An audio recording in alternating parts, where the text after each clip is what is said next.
आखिरी नाम।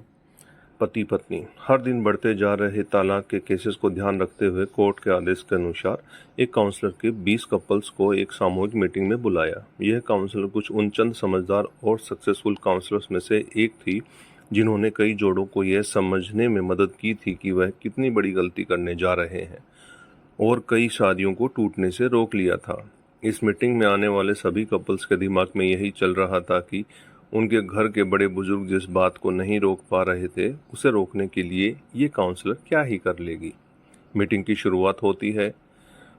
काउंसलर ने कहा कि मैं आपको वही सारी बातें रिपीट नहीं करूंगी जो आपने अपने दोस्तों, रिश्तेदारों या अपने शुभचिंतकों से सुन रखी होंगी। मैं आपको ये गेम खिलाऊंगी। उसने सभी जोड़ों को ध्यान से देखा और बाद में एक महिला को अपने पास आने के लिए कहा। जब वो महिला उसके पास आई तो उसे एक चौक देकर पास वाले ब्लैक बोर्ड पर अपने सबसे करीबी 25 लोगों के नाम लिखने के लिए कहा। महिला ने सबसे पहले अपने बेटे का, फिर माँ बाप का, बाद में रिश्तेदारों, दोस्तों और सहकर्मियों के नाम को लिखने के बाद 25वां नाम अपने पति का लिखा। अपना नाम जब सबके बाद लिखा तो उस महिला के पति को, जो खुद भी वहां हाजिर था, बहुत बुरा लगा। मन ही मन सोचने लगा कि अच्छा हुआ मैं इसे तलाक देने जा रहा हूँ, मेरा फैसला गलत नहीं है। काउंसलर ने महिला से कहा, जब आप उन 10 लोगों के नाम हटा दीजिए जिन्होंने आपको अपने जीवन में सबसे कम साथ दिया हो या कम साथ दे सकते हैं। महिला ने कुछ सेकंड सोचने के बाद अपने सहकर्मियों और कुछ दोस्तों के नाम हटा दिए। इस गेम को न केवल वो महिला खेल रही थी बल्कि इस मीटिंग में आए हर वह पति पत्नी भी मन ही मन खेल रहे थे, क्योंकि वह भी उसी परिस्थिति में थे जिस परिस्थिति में वह महिला थी। काउंसलर ने फिर से एक बार उस महिला को 10 और नाम मिटाने के लिए कहा। इस बार महिला काफी सोच में पड़ गई। 3-4 मिनट सोचने के बाद उसने अपने बाकी बचे दोस्तों और रिश्तेदारों के नाम हटा दिए। अब केवल 5 नाम बच गए थे, जिसमें उसके माँ बाप और 2 बच्चों के नाम के साथ उसके पति का नाम भी था। हर कोई यह देखकर हैरान था कि सबसे आखिर में अपने पति का नाम लिखने के बाद भी उस महिला ने दोनों बार जब 10-10 नामों को मिटाने के लिए कहा गया तो उसमें अपने पति के नाम को नहीं मिटाया। काउंसलर ने अब उस महिला की तरफ देखा और बोली, आपको 2 नाम और मिटाने होंगे। महिला अब दुविधा में थी। वह काउंसलर की तरफ ऐसे देख रही थी कि जैसे कह रही हो कि मेरे साथ ऐसा जुल्म मत करो। काफी समय लेने के बाद जब महिला ने 2 नाम मिटाए तो उसकी आंखों में आंसू थे, क्योंकि वो नाम उसके माता पिता के थे। मीटिंग में आए सभी लोग इस घटना को बड़े ध्यान से देख रहे थे। उन्हें हर बार आश्चर्य हो रहा था, लेकिन इस बार कुछ ज्यादा ही हुआ, क्योंकि सब मान रहे थे कि जब साथ देने की बात हो तो कोई भी व्यक्ति अपने माँ बाप का नाम नहीं मिटा सकता। काउंसलर यहीं पर नहीं रुकी। उसने महिला से कहा कि एक आखिरी बार 2 और नाम मिटा दीजिए। महिला की हालत ऐसी हो गई जैसे कोई उसे सजा दे रहा हो।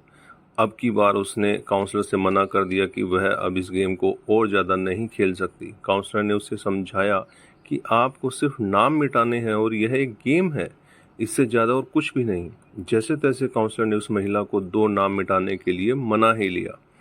कांपते हुए हाथों से महिला ने जब अपने दोनों बच्चों का नाम मिटाया तो वह फूट फूट कर रोने लगी।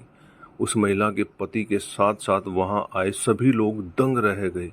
वहां आए सभी लोगों का यही सोचना था कि चाहे कुछ भी हो जाए तो महिला बच्चों का नाम नहीं मिटा सकती। काउंसलर ने उस महिला को अपनी जगह पर जाकर बैठने के लिए कहा। काउंसलर ने वहां आए सभी जोड़ों की तरफ ध्यान से देखा, जो उतने ही दुखी थे जितनी कि ये महिला थी। काउंसलर ने उन सभी से पूछा कि महिला ने ऐसा क्यों किया। कोई भी उस सवाल का जवाब दे नहीं रहा था, दे नहीं पा रहा था या देना नहीं चाहता था। अंत में काउंसलर ने उसी महिला को खड़े होने के लिए कहा और उसी से ऐसा करने का कारण पूछा।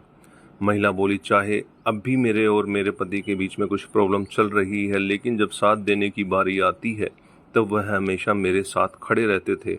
मेरे माँ बाप बूढ़े हो चुके हैं और वह कितने दिन मेरे साथ रहेंगे मैं नहीं जानती। मेरे बच्चे बड़े होने के बाद हमेशा मेरे साथ रहेंगे, इसकी भी कोई गारंटी नहीं है। लेकिन हमारे बीच इतना कुछ होने के बाद भी मेरे पति ने मुझसे कहा कि वह अलग होने के बाद भी जब भी ज़रूरत होगी तब मेरा साथ देंगे। महिला बोली, हम पता नहीं क्यों तलाक तक पहुंच गए। आज उस गेम को खेलते हुए मुझे रियलाइज हुआ कि हम दोनों के बीच ऐसी कोई बड़ी समस्या हुई ही नहीं थी।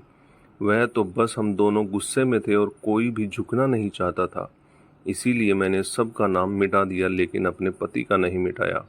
महिला की बातें सुनकर उसका पति भी खड़ा हो गया और अपनी पत्नी को गले से लगा लिया और बोला, मुझे माफ़ कर दो, मैं भी तुम्हें कभी तलाक देना ही नहीं चाहता था। जैसे मैंने तुम्हारा साथ दिया है, वैसे ही तो तुमने भी मुझे जीवन के हर कदम पर सपोर्ट किया है।